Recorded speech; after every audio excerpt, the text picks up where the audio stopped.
IAS2 talks about inventory. All the standard, all of them has an objective. The reason behind ISB sitting down to come up with a standard.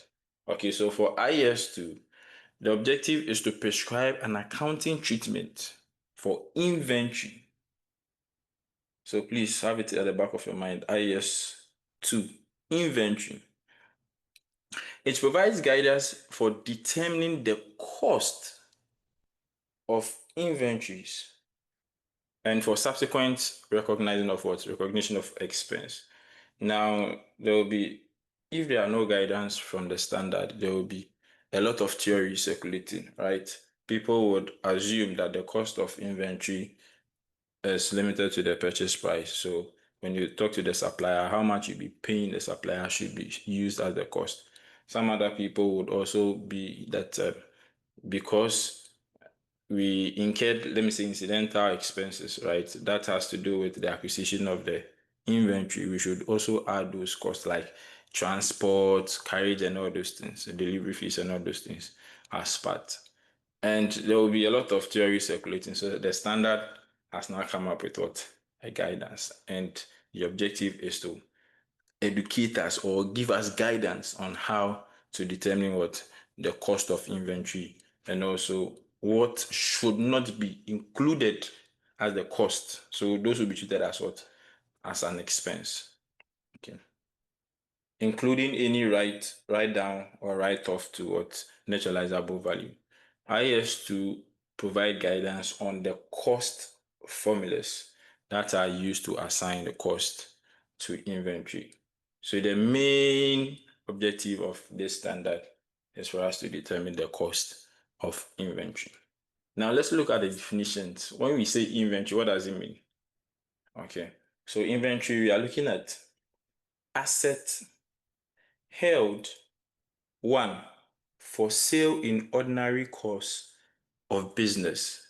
Not just for sale, but what? In the ordinary course of business. What it means is that if we are into trading, what we sell. So if, let's say, we sell cars, okay, then the cars that we sell will be our inventory and not the one that we are using. The things that we sell in our ordinary course of business. Okay. Two, in the process of production for sale and what's in the rendering of what? Services. Now, someone will ask, as an auditor, what are your inventories, right? We are looking at what you use in rendering your services. It includes stationery. When you do your report, you print them out, okay? So all the things that we use in rendering our services, please don't categorize your mind or your brain as part of your inventory, right? You are looking at the tangible ones. Three, in the form of materials or supplies to be consumed in production process or in the rendering of service. So this one is more of like the manufacturing. So when you are manufacturing a product, what goes into it? And you know, when it comes to manufacturing, their inventory is even in three levels. We have the raw material, we have the work in progress, then you have what? The finished goods. The finished goods. So raw material, they buy the raw material, and if the raw material go through some of the production process, it's being called what? Work in progress. It's still under production. Then after the raw material has gone through all the production process, it's being referred to as what? Finished product. And finished product is what the company will be selling, right? So if it's a manufacturing company and let's say they produce Coke, the finished product will be Coke. Raw material will be like bottle, the flavor, the sugar, and all those things that they use. So in the case of service providers, inventory include the cost of services for which the related revenue has not yet been recognized. For example, work in progress of auditors, lawyers, and architects. Categories of inventory. So inventory comprises of goods or other assets purchased for sale. So this is also mainly for those into trading. If you're into trading, the whole idea is that you buy to sell. So you buy, you add your profit margin and you sell, right? So all the goods that you buy with the intention of you selling it to make profit, right, forms part of your inventory. Then you have consumables. Those of us working, consumables. So these are the assets that we consume frequently in our normal business operation, stationery, cleaning items, and all those things. Then you have the raw material. You have products and services in the intermediate stage. So this is work in progress. Okay, then you have finished goods. So assets we buy to sell with the intention of selling, and the things that we sell in a normal course of business, consumables, raw material, work in progress, and finished goods. Anytime you hear IAS 2, okay, let this principle, fundamental principle of the standard, just pop up in your head. The fundamental principle of IAS 2 in valuing inventory is that inventory is valued at what? Lower of cost and net realizable value. So what it means is that if you have the cost of the inventory being, let's say, 7 cedi, so you bought the thing at 7 cedi, and the net realizable value is 3 cedi. The standard is saying choose 3 cedi. We should choose the lower of these two. It's the same way if the cost is 4 cedi, okay, and the net realizable value is 6 cedi, we will choose 4 cedi. The principle says we should choose what? The lower of these two. Please, are we following? And this is how closing inventory is valued. So you look at your balance sheet, closing inventory, this is how the valuation is according to IAS 2. You should always choose the lower of these two. Now we will look at what constitutes cost and what constitutes what? Net realizable value. And I'll ask you this question. Why do you think the standard says we should choose the lower of these two? So just have it at the back of your mind. So cost is defined as the amount incurred in bringing the item of inventory to their present location and condition. The amount incurred in bringing the item of inventory to their present location and condition. So it includes the cost of what? Cost of purchase and cost of what? Conversion. So conversion would be like the manufacturing setup where we have to convert the raw material into finished product. Okay. So cost of purchase. So the cost of purchase we have if you are importing. Okay, you are importing from, let's say, China. You pay import duties, you pay shipping fee. When it gets to the port, you have to hire an articulator, right? They unload it on the articulator. The driver brings it to you. Then they have to offload it into your warehouse. So the handling, all these costs all these expenses, okay, makes up the cost of the inventory. Cost of conversion, cost which are specifically attributable to unit of production. So we are looking at direct labor, direct expense, and subcontracted work. So let me say this. Let me give you a simple distinct to remember. All expenses, I'm trying to write it for you, that is incurred from buying and transporting the inventory to its present location. All the expenses. And please, mind you, the expense should be directly attributable to the acquisition of the inventory. So it is not like any expenses, then you just come and add it to the cost. No. All the costs we incur, that is directly linked to reacquiring the inventory from our supplier's place to our warehouse. The funny thing about this cost determination is that it runs through almost all the assets. That is the same principle we will be using under the cost determination for PPE. That will be IAS 16.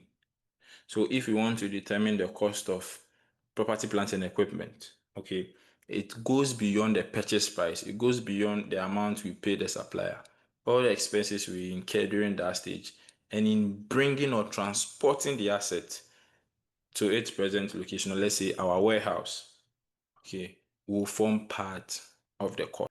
So take note of this one as well. So the following cost should be excluded, and the examiner likes to bring this one, should be excluded from cost of an inventory and should be charged as an expense. So when you see this, you don't add it to the cost, you just treat it as an expense, operating expense, right? Or let's say general and admin expense, depending on what you are working on. If you are preparing the full financial statement, then general and admin expense. But if it's just an extract, you can just do operating or just expenses, then you just list them. You don't add it to the cost of the inventory. So you realize at the end of the day, using this principle, you realize that the cost most likely will be higher than the net realizable value. It is not always the case, okay? But because the cost component is made up of, let's say, the purchase price, import duties, so that's taxes, shipping fee, let's say insurance, because when you are shipping, you pay some insurance, so let's say insurance, carriage.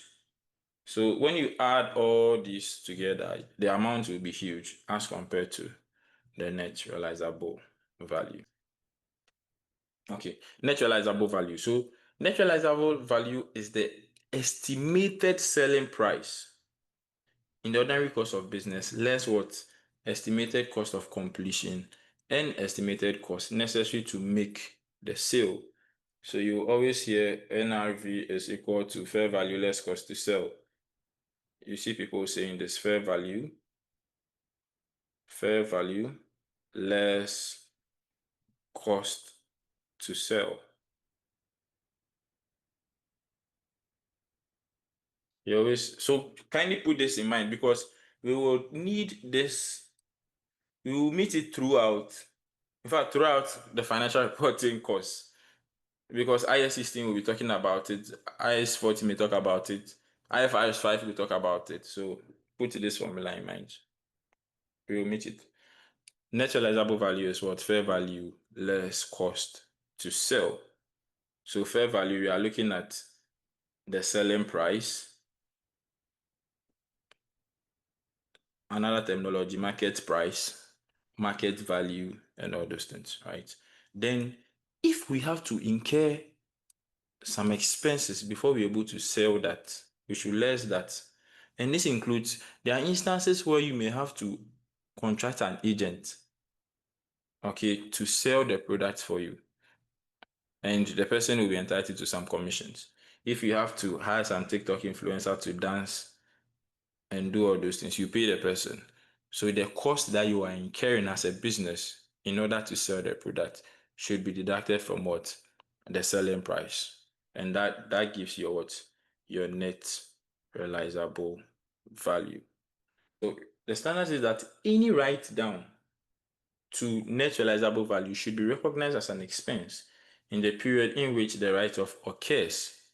Any reversal should be recognized in the income statement in the period in which the reversal occurs. So let's go back to the principle and let me explain the logic here. So there's the logic. When we bought the asset, okay, purchase price, the supplier said, I will sell it to you at 50 cedis. Okay. Then you let's say taxes 20, shipping 10. And whilst you are paying all these expenses, you are recognizing it in your books, right? And you are accumulating it as the cost of the asset. Okay. Whilst you are paying, you are making payment, you are recognizing them, you are passing the entry. If you are using accounting software, you are passing entries in your accounting software. So at the end of the day, you have cost, let's say 500. Okay, so let's say 500 cedis, right? Then at the end of the year or your accounting period, so 31st December, okay, and now say, oh, okay, we have some inventory left. Now, or let's say even the inventory or the inventory that we bought because we're not able to sell them. Now let's value them. Let us value them according to IAS 2. We already have the cost, all the expenses we incurred during the acquisition stage. So we already have the cost. Now, what's the net realizable value? We look for the fair value. The fair value. So fair value less cost to sell.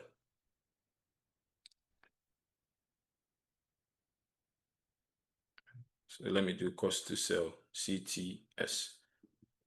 So let's say maybe when we did our fair value less cost to sell, we had, let's say 480. 480. But already we have 500 in our books. So it means we have to write it down from 500 to 480. And the standard is saying that that writes down from 500 to 480. Should that difference 200 20 should be treated as what? As an expense, right down to inventory. Okay, so that's IAS2 in a nutshell. We have other things we'll be covering, but basically that's IAS2. So anytime you hear IAS2, the next thing that should pop up in your head is that inventory should be valued at what? Lower of cost, or what? Net realizable value. Cost is not limited to the purchase price, but what? All expenses incurred in acquiring the asset and bringing it to what? The present location. Let's say the intended location. So if it's your warehouse, if it's your office, that's fine. The net realizable value has to do with what? The fair value of the inventory less any cost to sell. Okay. So let me ask my question. Why do you think the standard is saying we should choose the lower of these two? Why do you think the standard is saying we should choose the lower of these two? So basically, the standard wants to prevent us as accountants, okay, from overstating our asset. The standard is just preventing us from overstating our asset. You know, we said net fair value has to do with like market value, selling price, and all this. It is possible they will be selling it at. It is possible that when you go to market, they are selling it around 700. And you may even decide not to even contract anyone. So there will not be any cost to incur. So our net realizable is now 700. We now compare with our cost, which is 500. Then in order to make our balance sheet look very nice, okay, so that we present huge figures, we just go ahead and recognize 700 cedis. The standard wants to prevent accountants from taking advantage of these things. All right, so the standard says that we should recognize what? The lower of these two, so that you don't overstate your assets in your balance sheet. Hope you get it.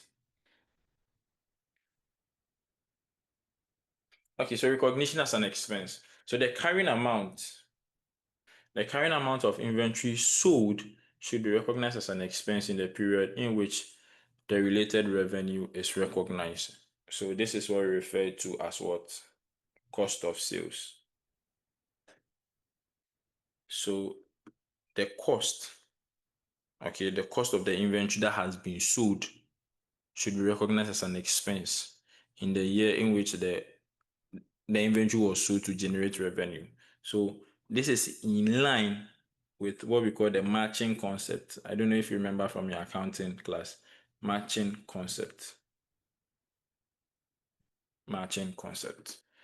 That is why you get to see that closing inventory is deducted from cost of sales when you're doing your P&L.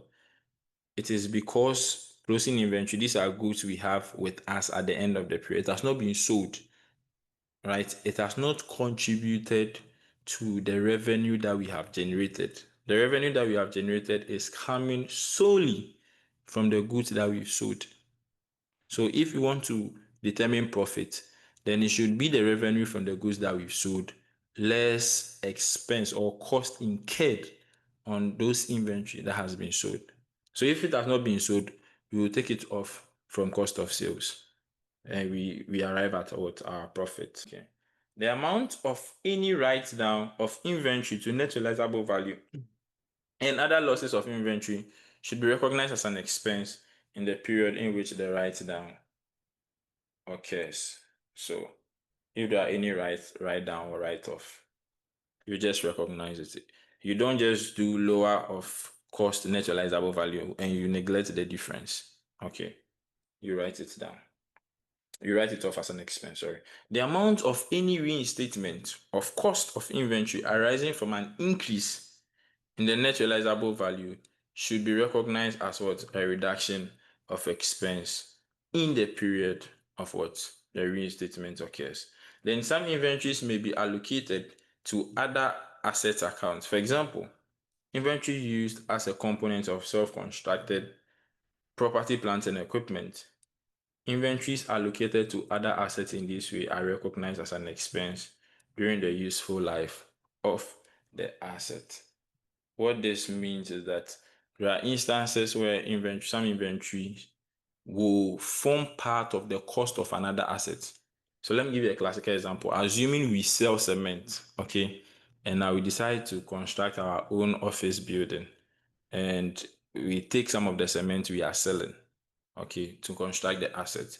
When we want to determine the cost of the office that we are building, we would include the cost of the cement.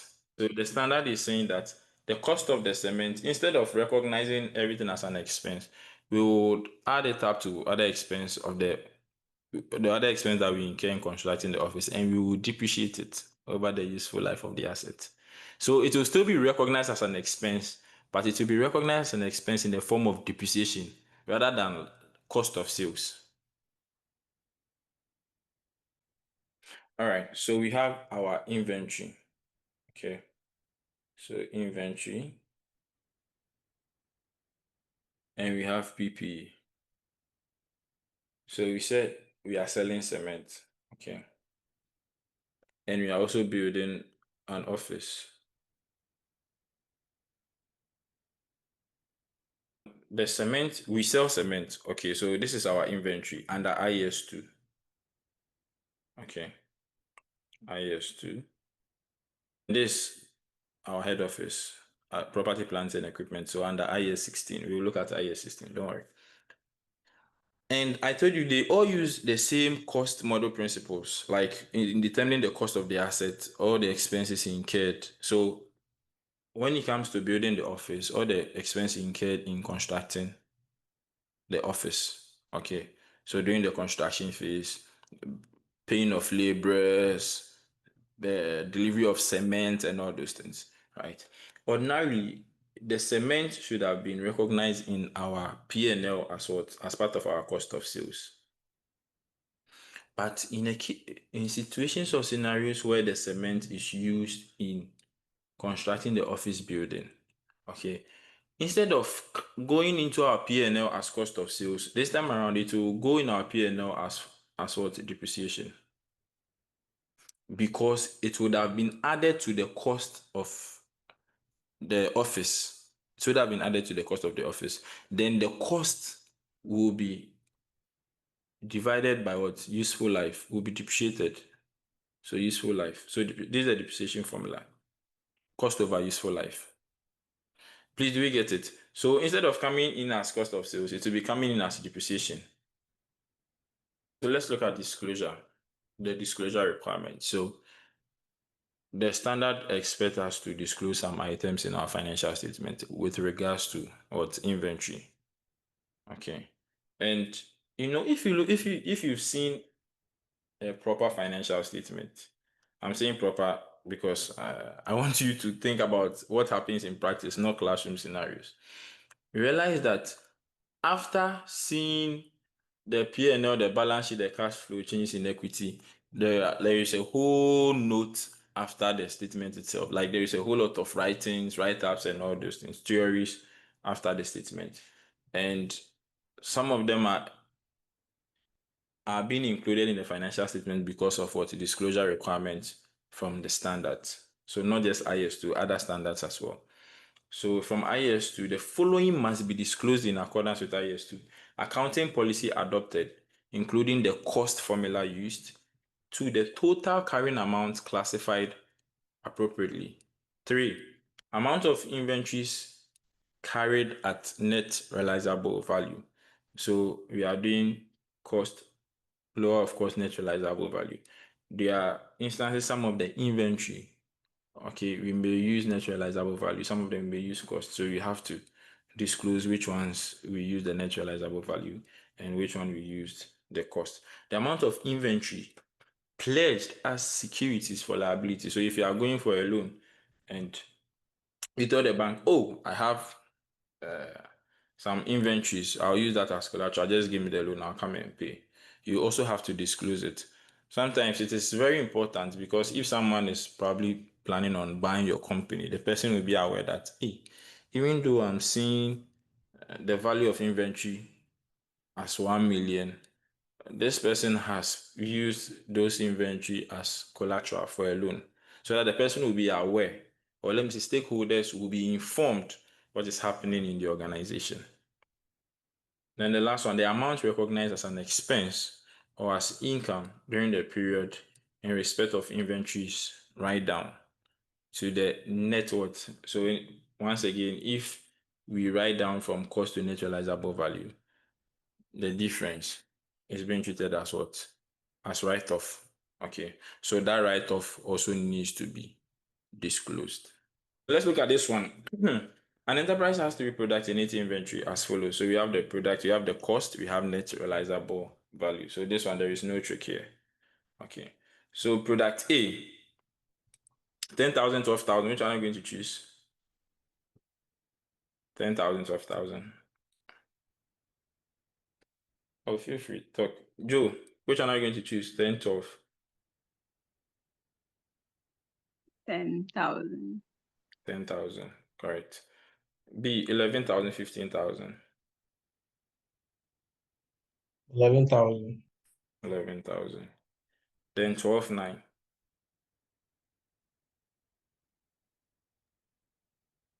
9,000. 9,000. So you just do 10,000, 11,000, then 9,000. So that gives us what? 30,000. So your closing inventory is valued at what? 30,000. Your closing inventory is valued at 30,000.